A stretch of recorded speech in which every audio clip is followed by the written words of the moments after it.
Saya Pak Arif itu dulu mantan guru, ya, guru dan pernah menjadi kepala sekolah SMA 3 di Semarang.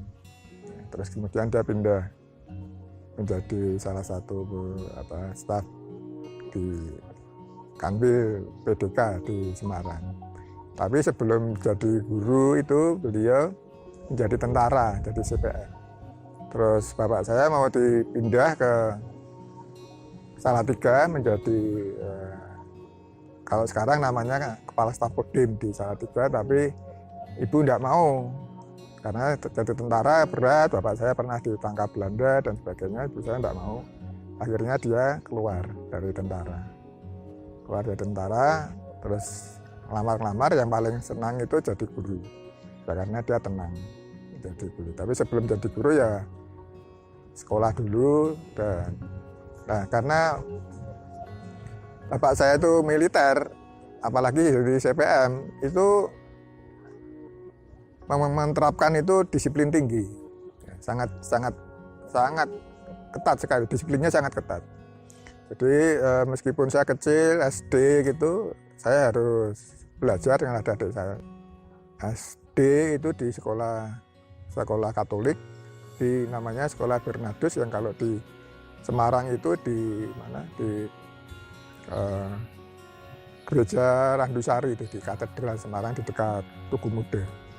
Nah, tapi saya pengen teruskan ke sekolah Dominikus Savio di dekat itu, terusannya SD Katolik itu, tapi bapak saya tidak boleh, suruh masuk negeri. Saya masuk SMP Negeri Semarang. Kemudian SMA, saya masuk SMA 1. SMA 1 itu dulu namanya SMA B. Kalau di sini ya 3B itu. Sekarang kalau saya masuk 3B. SMA 1 Semarang, HBS ya.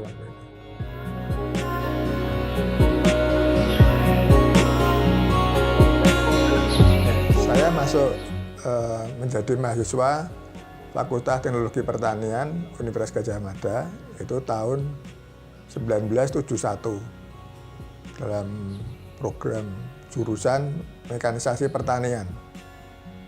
Jumlah kami satu angkatan Mekanisasi Pertanian tahun 71 itu 30 orang kira-kira. Dari 110-an orang mahasiswa baru tahun 71. Jadi yang 70-an lebih itu mahasiswa fakultas jurusan TPHP, pengolahan hasil pertanian. Dari 30 orang itu laki-laki semua, seperti anak STM itu, karena mekanisasi pertanian itu seolah-olah hanya bekerja di lapangan, anaknya nakal-nakal. Dan dari yang pada waktu kami masuk itu yang perempuan itu yang saya kenal itu hanya 2. Itu Mbak Penny angkatan 69 sama Mbak Mursiam kalau nggak salah ya, Mbak Mursiam. Oh, tiga orang sama satu lagi itu Mbak Arum. Kemudian dalam perjalanan menjadi mahasiswa itu ya karena seperti anak STM yang nakal-nakal itu itu kami punya keakraban yang sangat kuat sampai sekarang ini. Sampai sekarang ini mempunyai nilai-nilai keakraban, persahabatan yang sangat kuat sekali. Sampai sekarang, sampai kami umur 60-an tahun, 65 tahun, 66, 67 itu masih mempunyai keakraban yang sangat kuat. Dan alhamdulillah teman-teman kami itu banyak yang menjadi pejabat. Ya karena nakal-nakalnya jadi dia banyak yang berani berspekulasi dan mengambil risiko. Itu kesan saya yang paling mendalam. Karena fakultas ada membangun rumah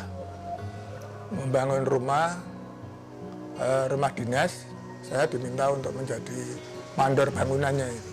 Jadi mandor bangunan. Nah di situ saya bisa praktek pelajarannya Pak Saroyo waktu itu. Nah, selama sekitar 3 bulan. Tapi yang paling mengesankan bagi saya adalah saya membangun laboratorium irigasi itu secara fisik mulai tahun 75 sampai tahun 77. Jadi saya belum lulus sekolah itu saya sudah membangun secara fisik laboratorium irigasi. Jadi kami membangun ada laboratorium trickle, kemudian juga irigasi. Dan situ oleh Pak Projo saya agak sukar juga itu. Karena Pak Projo itu senang yang sukar-sukar. Saya pada tahun 78 itu harus membuat model matematika yang harusnya tugasnya S2. Nah, ini yang mungkin perlu dipahamkan oleh teman-teman, oleh adik-adik saya, bahwa tahun 77-78 itu Pak Projo itu sudah mengembangkan, saya diminta untuk mengembangkan model matematika untuk gerakan air irigasi bawah permukaan, dan teman saya membuat desain trickle irrigation gitu. Namanya teman saya itu Sutrisno Widodo. Saya lulus tahun 78, 8 tahun, karena nggak sekolah 2 tahun. Jadi tidak sekolah 2 tahun, ya main-main kemana-mana, dan saya pernah mau disuruh oleh bapak saya pindah ke IPB, karena nggak naik-naik, nggak ada kecenderungannya. Bapak saya sudah memamitkan saya ke sini ketemu Pak Projo, dan oleh Pak Projo saya diminta untuk membantu Pak Daryono itu. Jadi Pak Daryono itu merupakan guru saya. Bukan saya yang mempelajari, yang mengajarkan saya untuk disiplin, untuk bekerja selama di lapangan, menganalisis persoalan-persoalan yang muncul di lapangan, dan selalu berpikir di lapangan. Itu sangat luar biasa. Jadi saya masih mahasiswa itu sudah dididik seperti itu oleh Pak Daryono di lapangan. Dan dengan Pak Arsono almarhum juga demikian, dengan Pak Sukirno, dengan itu. Karena tidak ada yang memperhatikan saya mau kerja apa, terus saya mencari sekolah. Atasan saya juga tidak memberikan arahan saya harus ke sekolah di mana. Terus saya mencoba lagi mendaftarkan di EIT dan tidak diberikan rekomendasi lagi. Tetapi oleh salah satu mahasiswa EIT itu yang menjadi ketua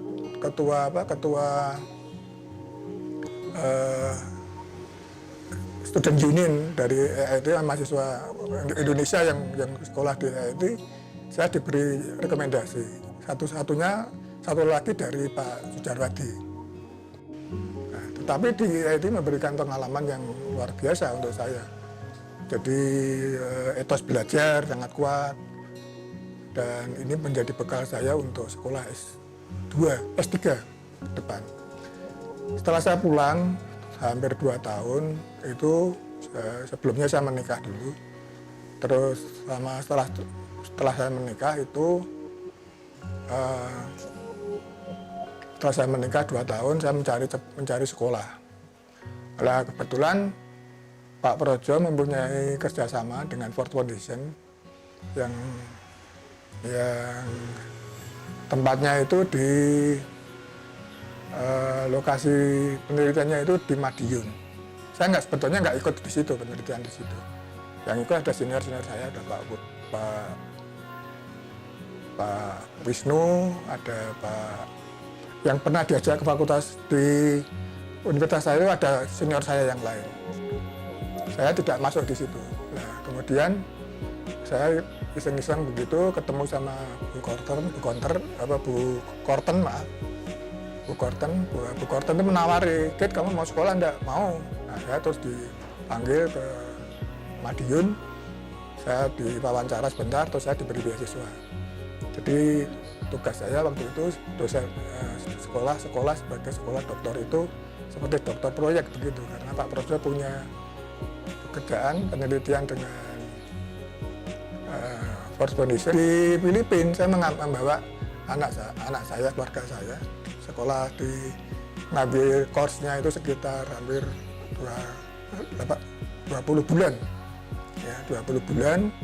Kemudian saya sekolah tidak di ULB yang terkenal. saya sekolah di sekolah kecil, universitas kecil, sekolah desa begitu, yang sangat kuat di bidang irigasi, karena di UPLB pada waktu itu tidak ada engineering yang berurusan dengan irigasi. Yang ada adalah untuk teknik proses pasca panen itu ada. Tapi untuk irrigation engineering tidak ada. Dan yang ada di CLSU itu. Dan CLSU itu dikembangkan oleh Ford Foundation. Ya. Semua dosen-dosen saya berasal dari Utah State University, termasuk teman-temannya Pak Projo semua. Nah, saya mengambil kuliah di situ. Enaknya beasiswanya lebih besar daripada beasiswanya teman-teman yang sekolah di UPLB yang diberi oleh CRK. Jadi beasiswa saya lebih besar karena saya dapat perumahan, dapat untuk anak, istri, dapat kemudian uang buku, uang penelitian saya dapat di situ. Jadi beasiswa saya lebih besar daripada teman-teman. Jadi enaknya begitu, tapi tinggalnya di desa, jauh dari Filipina sekitar 150 kilometer. Itu mungkin yang paling mengesankan bagi saya. Nah, saya mungkin salah satu dosen yang mempunyai pengalaman bekerja dengan alat berat itu paling lama di lapangan. Saya bekerja di lapangan itu hampir 2 tahun tadi seperti saya katakan. Itu kami bekerja dengan bulldozer ada 1, kemudian traktor besar ada 2, traktor kecil ada 1, kemudian beberapa hand traktor.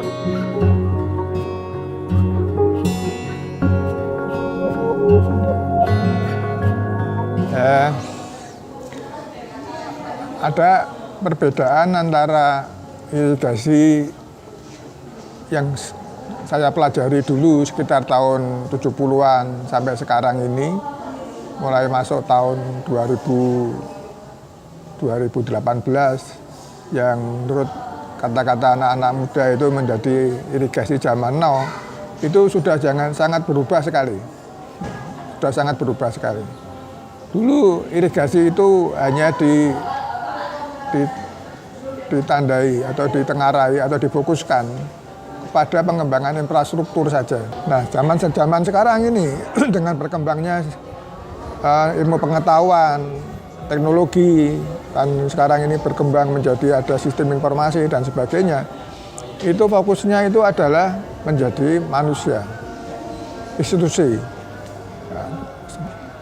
Kami bersama-sama dengan teman-teman dari Kementerian Pekerjaan Umum dan Perumahan Rakyat itu dalam rangka melakukan program modernisasi irigasi itu mengukur kinerja sistem irigasi yang ada di 17 daerah irigasi kewenangan pusat, daerah irigasi strategis nasional itu ternyata persoalan institusi tata kelola institusi dan manusia itu menjadi sangat paling krusial ya, dibandingkan dengan infrastruktur dan air. Air masih bisa dilakukan ditanggulangi, apalagi sekarang dengan pemerintah itu membangun ada 65 waduk baru dan merehabilitasi sekitar 3.500.000 hektar. Nah, peran UGM ke depan di dalam pengembangan irigasi itu sangat menjadi fokus dan diharapkan oleh pemerintah untuk terus menjadi center pengembangan ilmu irigasi di Indonesia ini. Selama karir saya dari sekitar tahun 80-an, 80 saya menjadi dosen, menjadi staf pengajar di UGM, itu paling tidak ada 3 atau 4 teori baru yang dikembangkan oleh Universitas Gadjah Mada di dalam kebidangan irigasi itu. Yang pertama adalah keterlibatan UGM sebagai pengembangan manajemen irigasi berbasis diversifikasi tanaman. Itu dilakukan di beberapa tempat bersama-sama dengan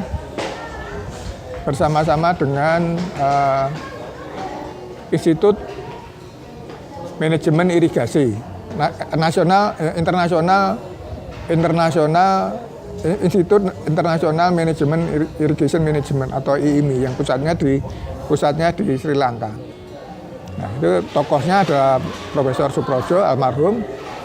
Nah, itu kita bekerja sama di beberapa negara sudah ada. Kemudian yang kedua adalah aset manajemen. Aset manajemen irigasi itu pertama kali kita bekerja sama dengan bekerja sama dengan Universitas Southampton dari Inggris yang mengambil topik itu dari ide dengan air minum. Nah, sekarang kalau irigasi yang lebih kompleks seperti apa? Ini yang kita kembangkan. Nah, kemudian teori ini dikembangkan bersama-sama dengan Kementerian Pekerjaan Umum dan Perumahan Rakyat di beberapa tempat daerah irigasi, terutama di wilayah Sungai Berantas dan Provinsi Jawa Timur. Itu sekarang ini menjadi keputusan Kementerian Pekerjaan Umum. Jadi pengembangannya dilakukan bersama-sama dilakukan oleh Kementerian Pekerjaan Umum dan dirangkai dengan Permen PU nomor berapa saya lupa tentang PAI, pengelolaan aset irigasi. Jadi dulu basisnya itu aset manajemen yang dikembangkan oleh UGM. Itu yang pertama. Yang kedua.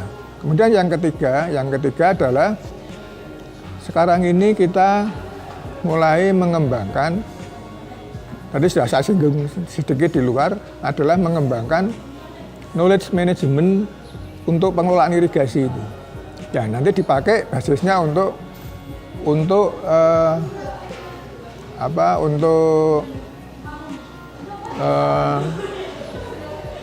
mengembangkan unit pengelolaan irigasi berbasis KM tadi itu. Ini dilaksanakan dengan dasar kerjasama bersama-sama dengan Kementerian Pekerjaan Umum dan Perumahan Rakyat dan 2 universitas lain, itu di Swasya Kuala, di Aceh dan Andalas.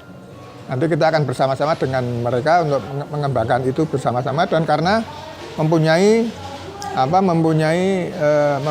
basis yang berbeda-beda, ada manusianya berbeda, adat istiadatnya berbeda, infrastrukturnya berbeda dan sebagainya. Nah, mudah-mudahan tahun ini akan sedang kita mulai bersama dengan teman-teman pekerjaan umum dan perumahan rakyat PUPR. Nah, kemudian yang selanjutnya untuk ini yang menjadi trademark saya sekarang pada saat saya tua ini adalah mulai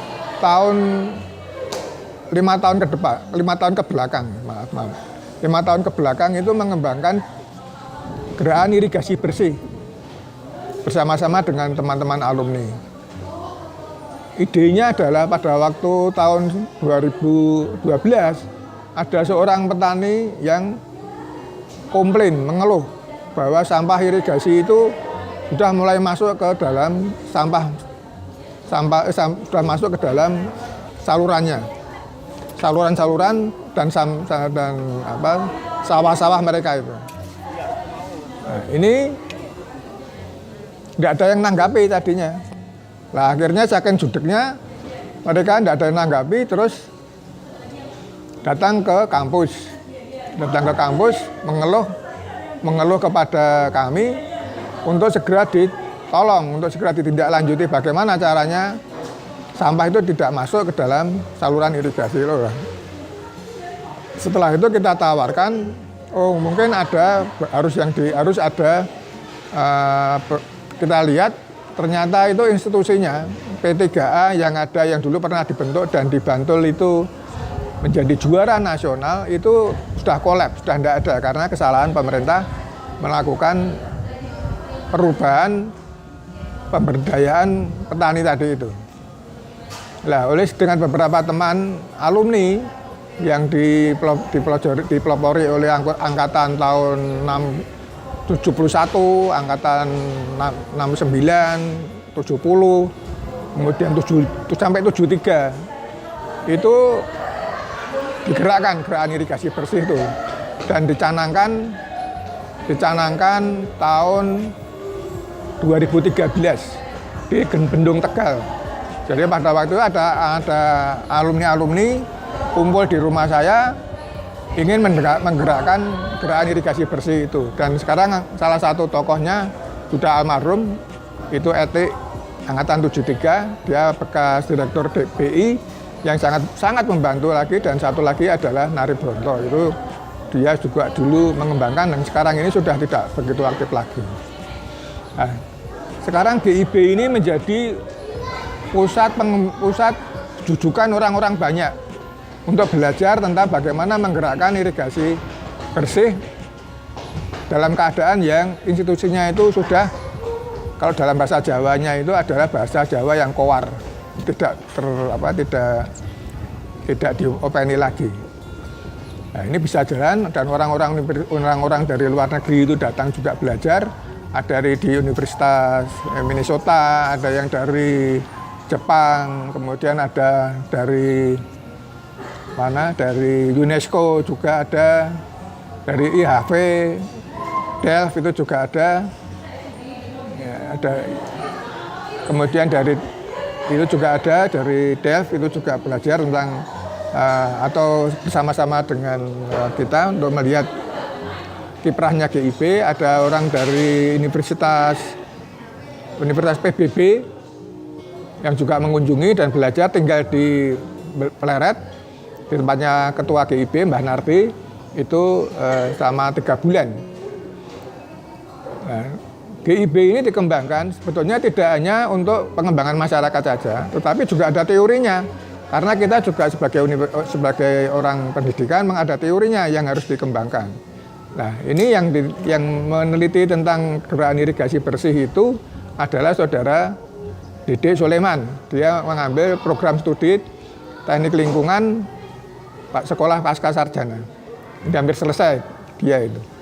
Nah, jadi GIB itu tidak semata-mata hanya pengabdian masyarakat, tapi juga ada teorinya, ada bisa mengambil dengan dari celah action research, dari celah knowledge management dan sebagainya. Ini sedang dikerjakan oleh saudara Dede Soleman. Dede Soleman itu berasal dari Kementerian Pertanian. Ya, mudah-mudahan nanti ke depan GIB itu akan menjadi contoh yang bagus untuk ke masyarakat secara nasional. Karena moto dari GIB adalah dari Jogja untuk Indonesia, dan ini sudah mulai berkembang, ada sampai di Medan, di Tulungagung sedang kita kembangkan, di Kebumen, Sleman sudah ada dan sebagainya. Nah, harapan saya sebagai penutup ini untuk irigasi ke depan dan bagaimana bisa peran UGM agar tetap menjadi fokus pengembangan irigasi di Indonesia adalah para adik-adik ini nanti akan harus tetap istiqomah, harus dalam bahasa Jawa, bahasa agamanya itu istiqomah. Orang tetap belajar tentang irigasi dan fokus untuk ke depan. Jadi kalau kita itu belajar sesuatu tidak fokus, maka tidak akan sampai tujuannya, karena akan melenceng sana ke sini. Kemudian yang kedua adalah agar tetap menjalin jejaring antar teman, satu lab, satu departemen, atau mungkin dengan departemen-teman lain, fakultas lain, atau justru dengan universitas lain. Ya, sekarang ini sedang dikembangkan misalnya dengan Andalas, dengan Syahkuala, dalam bentuk penelitian bersama melalui pembentukan unit pengelola irigasi berbasis KM yang sedang kita akan mengerjakan itu. Jadi harus tetap fokus dan menghormati apa yang sudah pernah ada dilakukan oleh kita ini sebagai orang tua ini. Meskipun akan kalau bisa ya dikemas dengan kekinian. Sekarang sudah mulai muncul ada big data. Pemerintah sudah mulai mengadakan One Map Policy, itu kan big data yang besar sekali, harus mulai dikerjakan, mulai dipikirkan sudah ada persoalan dengan misalnya itu blockchain misalnya, ini juga harus mulai dipikirkan karena ini akan bisa menjadi untuk dasar pengembangan teknologi informasi ke depan untuk sistem pangan, untuk irigasinya seperti apa. Pemerintah sendiri sekarang ini sudah mulai masuk ke dalam ranah-ranah itu. Kalau kita dari universitas tidak justru ketinggalan, wah nanti akan menjadi suatu akan memalukan bagi universitas sebagai garda terdepan pengembangan sains dan teknologi. Yang mengharukan itu dia ikut penelitian dengan anak saya yang kecil itu. Tidak boleh terlalu capek. Kalau sudah capek ya berhenti.